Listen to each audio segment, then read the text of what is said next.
I was trying to avoid this video because, well, I've been crying a lot, more than I've ever cried in my entire life in the past month. Um, but I just keep crying, so I might as well just get this over with and talk about it. And, I've talked to my friends about it, but they don't get it because they're not in the same situation. They're not me. They're not queer. And the ones that are queer in a different way. And it's just,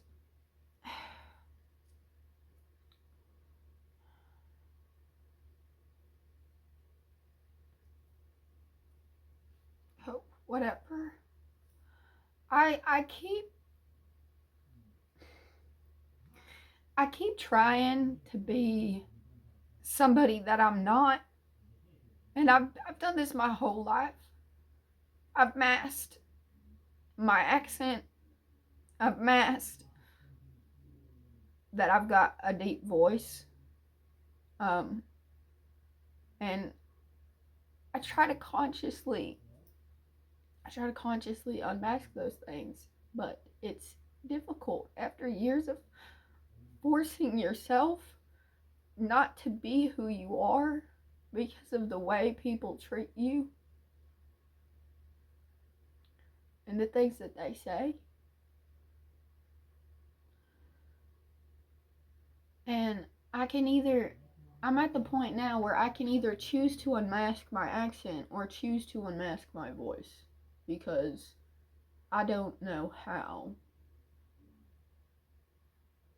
to like ever be fully myself.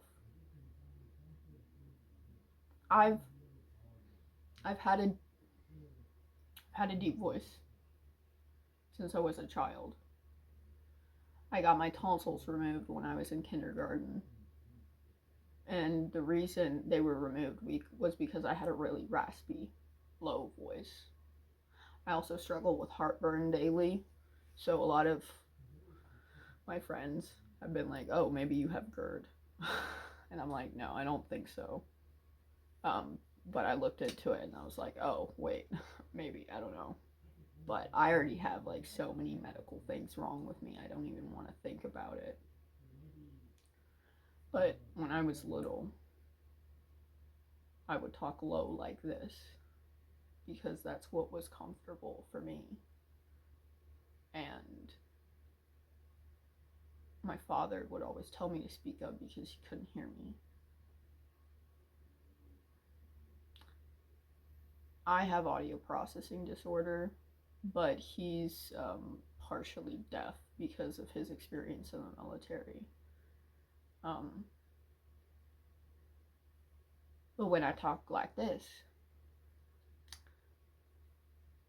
which is my accent, um, I have a little bit of my grandmother's accent, a little bit of my great grandmama's accent. I spent a good majority of time around those two women when I was a baby and a toddler. And for whatever reason, that shit stuck in my head. And even though my parents' accents are minimal, mine has never been minimal. It has always sounded like this. It's a little off because of the nasal thing. And my entire life I've wondered, oh, what is my real voice? Because they would always be like, why are you sounding like that? That's not your voice. You don't sound like that. And I would just be like, what do you mean? This is how I talk when I'm alone with myself. This is how I talk to me. And just like every little thing about me was always scrutinized. Why are you doing things like that? Why are you talking like that? Why are you walking like that? Why are you looking like that? And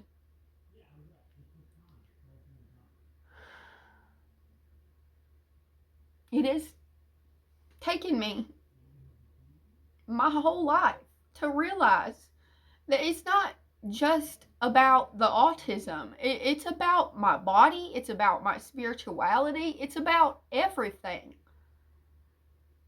I have been lied to so much from the world, from my parents, whatever, and unlearning the things that you have taught, even if you were taught them, because the people who taught it to you were trying to help you. It's so hard. And I don't know if you know the ADHD blue hair person. Was it Remy? I can't remember right now their name. But their husband was talking about how he has experience with autistic regression and that he's been dealing with that. And I was diagnosed when I was 17, but I didn't really know what that meant. I knew my entire life that I had autism. Well, technically since I was 12, which isn't my entire life, but I mean, basically, I don't remember like anything from my childhood before that. All the shit that I do remember is fucked up, and I'm not getting into that. That's not important right now.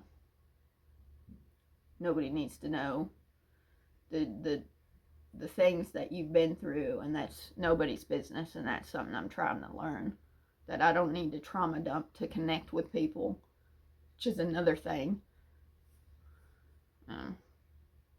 But I started doing research into autism when I was 12, and I just knew that I was different, and I knew that it had to do with that. I just didn't know exactly what that entailed. And as an adult, as I've been getting older, I start to realize that more and more of the issues that I struggle with are coming from the ADHD and the autism. And I have the whole, and to my understanding, there's no more neurodivergencies other than this, because they've changed a lot of the wording around and things like that to make things more cohesive. So if there are more neurodivergencies, forgive me, but I'm pretty damn sure I got the whole fucking cluster, because I've got dyslexia, OCD, ADHD, and autism spectrum disorder. So I've got fucking I feel like that was too close to like getting too into it. I always feel like I need to justify why I struggle, but I'll stay out of that.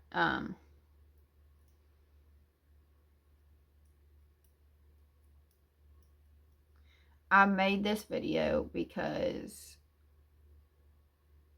I have been denying my entire life that I'm trans, and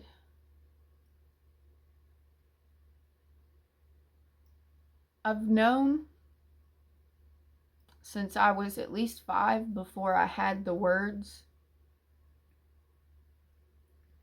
I would have these dreams where my body looked like a boy, and I felt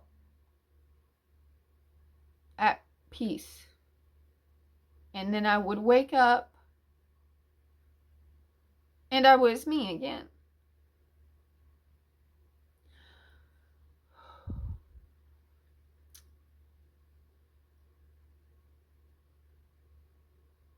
But I've spent so long being a woman, being like having this experience. And I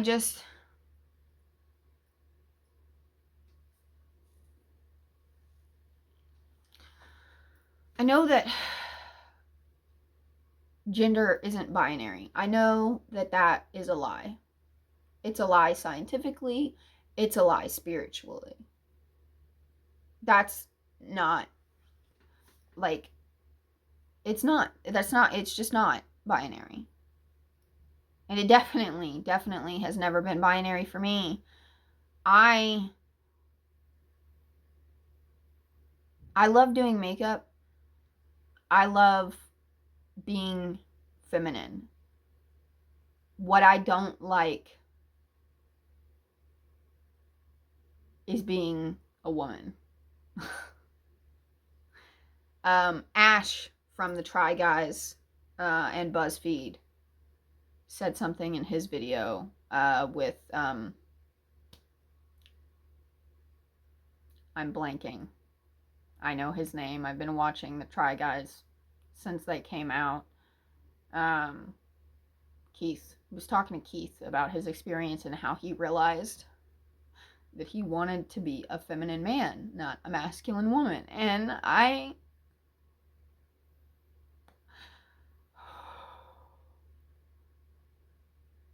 it hit me.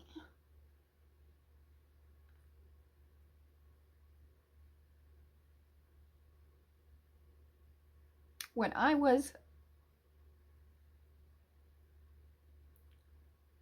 give me a moment. When I was younger, I was Mormon. I was conservative. And it wasn't because I understood, it was because that's what I was told was right.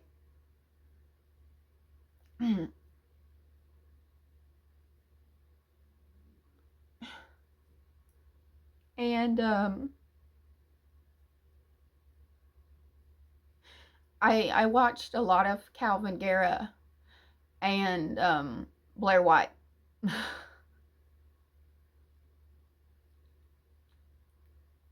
I would talk to my parents about these people, and I thought surely the way that they did it had to be right. Because of the way that they were acting and the things that they were saying, I was just like, well, these people are conservative. And my parents would still look at them and be like, no, that's wrong. That's gross. And I would be like, but don't they fit your narrative? Like, those weren't my exact words, but that's why I was like so confused. And my whole life, I just remember from that point on, I would see these videos where people would be like, if you're not trans fully, like then you're not, you know?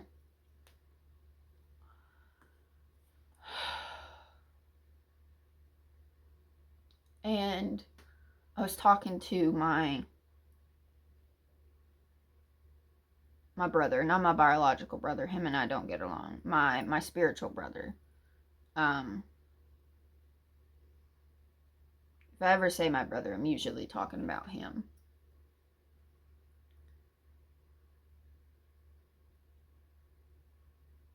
I was talking to him about it. And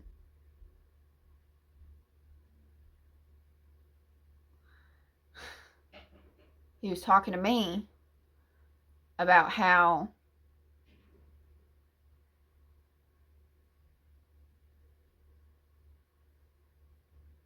essentially for me, this isn't exactly what he said. I'm trying to explain what he said, which is essentially along the lines of, I've been trying to figure out my identity so long based on other people's perceptions that I haven't been able to just look at myself and be myself, because I've been trying to label things for so long inside of other people's perception. And I was talking about how I'm not a man, I'm not a woman, I'm not both, but at the same time, I am both and I'm everything in between. But I cannot be myself in a female body. I just can't. Every time I look at myself and I see this, I'm just like, that's not me. That's not me.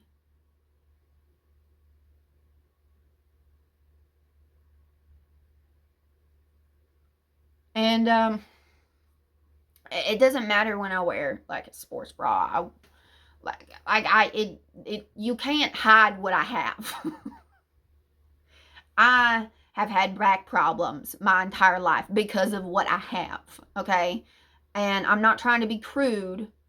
I'm just trying to be realistic and explain, you know? Um,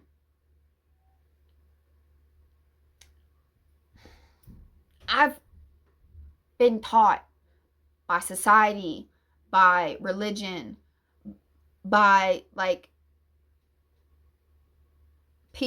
other people's opinions that my worth relies on people finding me pretty or not.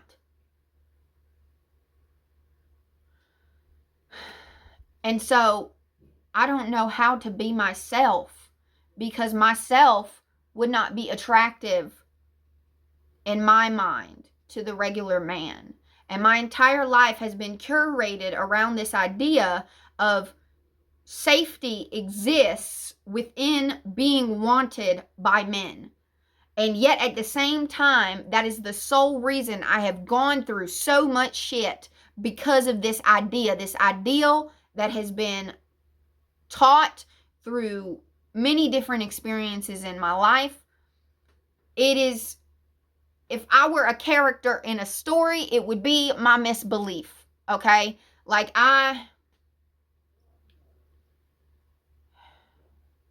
my point is I'm struggling. I'm struggling to be myself.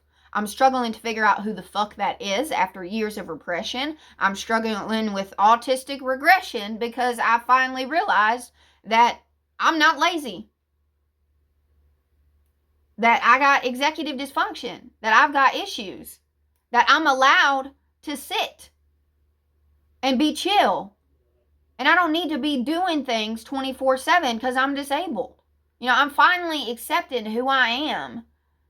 And it's like my brain is just like fucking disintegrating. My stutter's gotten worse. I'll be in the middle of a fucking conversation and all of a sudden I'm fucking stuttering. The tardive dyskinesia's got worse. I don't know how that fucking works, but it's gotten worse. I'll just be in the middle of the conversation and all of a sudden I'm honking like a goose. Sorry, y'all don't need to know about my medical shit. But I'm trying to be authentic. I'm trying to be myself, and it's difficult. I'm 24. I turned 24 this month, and I still feel like I'm 15.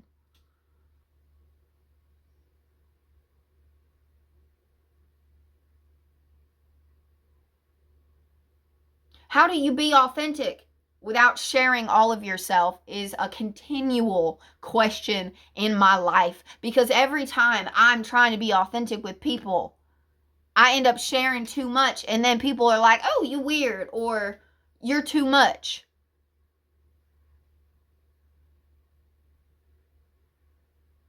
I am everything and nothing all at once. I don't fit into the human perception.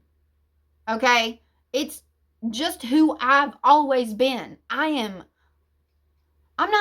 not even that I'm chaos. It's not even that I'm chaotic. It's that I'm not.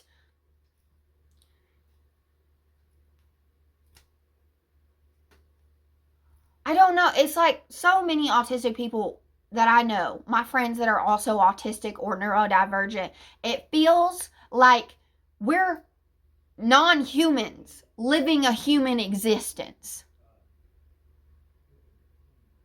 And there's several religious beliefs and systems that is essentially like you're just a spiritual being living a human existence.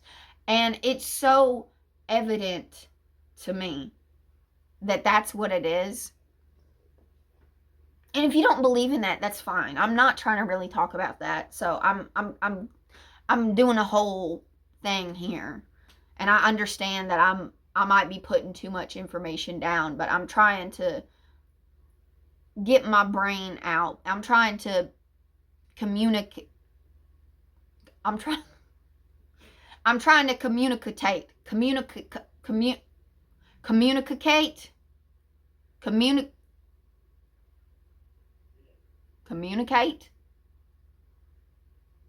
Communicate. Communicate.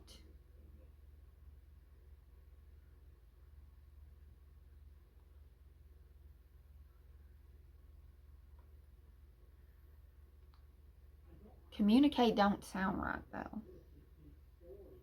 Sounds too boring. But communicate. Communicate.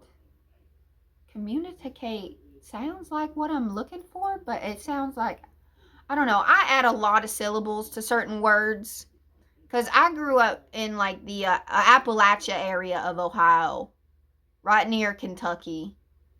And if you know, you know. Um, like, I don't know. I don't say sophisticated. I say sophistication or sophisticated. Sophisticated. Like, I know sophisticated is like, oh, this is somebody is sophisticated, but I don't say sophisticated. I say sophisticated or sophistication. You know, like my brain has always been that way. And when I try to crack the egg of my brain open and be myself, I get confused because the way that I see things, the way that I pronounce things, the way that I see the world and want to speak, I've been forced to do it in this very specific, articulate way my entire life. And so then which I do believe has to do with autistic regression and learning to regulate, is like, I, like, there are so many words. There are so many words that now that I'm learning to be myself, I realize that, like, I've always said them wrong. And I think part of it also could have to do with the dyslexia. For instance, like, inquiry. What? How do people speak like that? I don't understand. I don't. And I genuinely, I don't understand how I've been talking like a normal person my whole life, because now that I'm like allowed to be myself every day in my own home, I'm completely different. I'm like, inquiry. That's how I say the word, inquiry. That's what makes sense to me. You know what I mean? And I just like, the egg is, you know what I mean? Okay, maybe you don't know what I mean, but anyway, my point is if you're autistic and you're struggling with gender, you're not alone. Okay, if you're struggling with gender, you're not alone. And being an autistic adult is hard, so don't feel bad, because I'm feeling bad and it sucks. Anyway, I hope y'all have a wonderful day, and thank you for listening. I waited till the end to put this out, but my partner created a GoFundMe for us because we need to get our car fixed so he can actually get a job. All of the ways we've been getting money have fallen through. Friends, family, odd jobs, things like that. Nothing's working no more, and so we really need to get the car fixed because it's been broken for a while. And so, anyway, I'll try to put the GoFundMe in the description. If you can see it, if you could share it, that'd be great. If you can't, at least thanks for watching and trying to understand somebody. I hope y'all have a wonderful day.